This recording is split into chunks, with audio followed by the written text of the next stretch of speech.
Hey everyone, Charles Dobbins for this week's vlog. First off, I got a comment. I got a comment from somebody the other day about my he thought it was moonshine in the little mason jar. I call that West Virginia tableware. See that?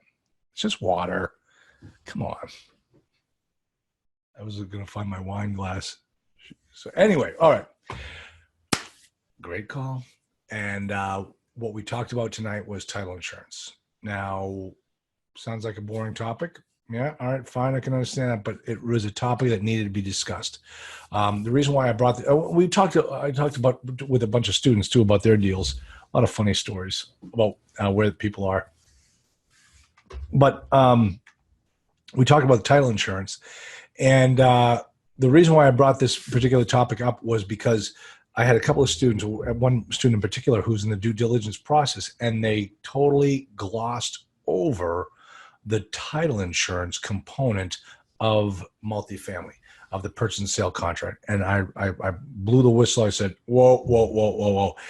You've got to understand that this particular element is just as important as the physical inspection. It's just as important as the financial due diligence inspection.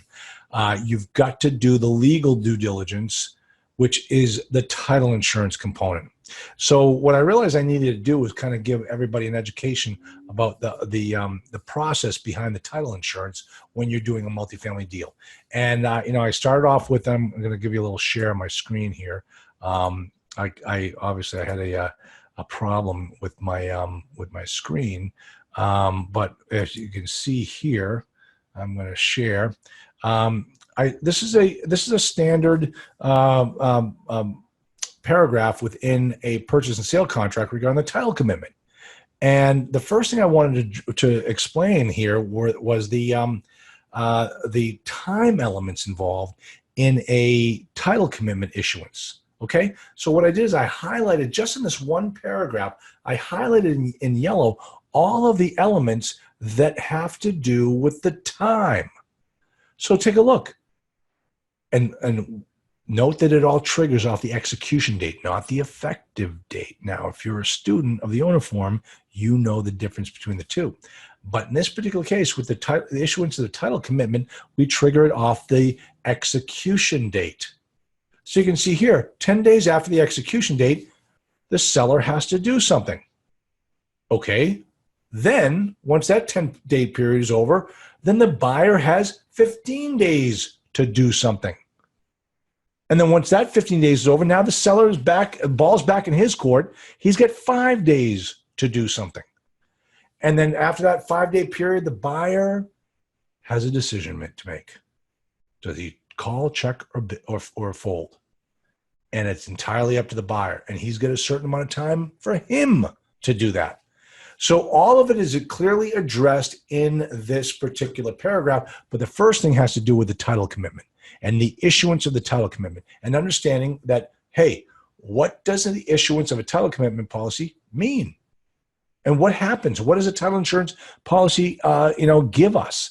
And that's what we talked about in this whole vlog. The whole Monday night phone call had to do with the title insurance 1.0.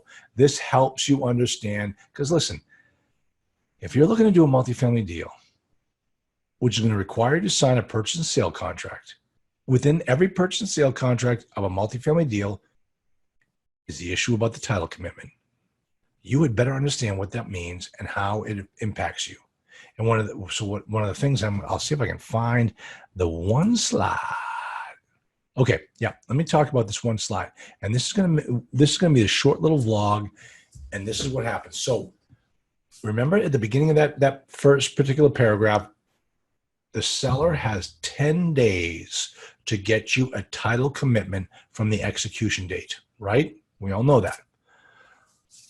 What happens when that comes to your house? What do you do? And this is very important. It shows up at your house.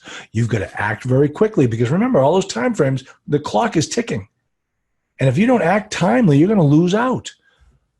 Act upon it very quickly. Send it as soon as you get it. Send it directly to your attorney. He's got work to do. He's got to take that letter and he's got something to do. So send it right to your attorney, and then an exception letter is drafted by your attorney. He's going to go through that title commitment, and he's going to knock out all the exceptions, all those things like, I don't want that, we don't want that, we don't want that, we don't want that. And then he sends that back to the seller. And the seller gets it. He's like, whoo, brother, you guys don't want anything, do you? No, we don't. We want a clean policy. All right, well, I am going to do nothing. Take it or leave it. That's what the seller decides to do during the cure period. Okay? If the seller decides he doesn't want to resolve any of the exceptions, he can. And then he kicks it back over to you. And when he does that, it's what I call poker player time. It really is. It's poker player time. And what happens is the seller either calls you or he checks you. And he kicks it back over to you. Now you get a choice. What are you going to do? You can either check or fold. If you check him and say, okay, fine, you don't want to make any changes. Okay, we're not going to make any changes.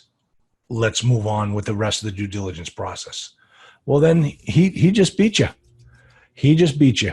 And you better be okay with that, because that's how your policy is going to be issued. Or you say, nope, too much risk. I don't feel comfortable about doing this deal because you're not going to remove these exceptions. So I fold. I'll see you later. Nice meeting you. And there's just as much reason to fold on a deal during the title commitment, during the legal due diligence, than there is during the physical due diligence. Don't be shy. Don't be ashamed. If the deal isn't right for you, you kill the deal. Okay? That's how the title insurance works. And folks, I went on. It was an hour and 20-minute phone call. I hate going long, but we had got into some pretty interesting conversations about some of my students' deals. And so we started a little bit late on the title commitment discussion. So that was what we did. That was a lot of fun. I'd love to see you in the owner forum. You better check it out soon because the rates are going up. If you want to own multifamily, you must be in the owner forum. You must. Don't even put up for any other chance. This is the type of stuff we talk about. We protect you every step of the way. We make you be professional in your business. So that is it. Thank you so much. I'm going to stop my share right now. I'm going to jump on back to the big screen, and then I'm going to say, have a good night. Take care.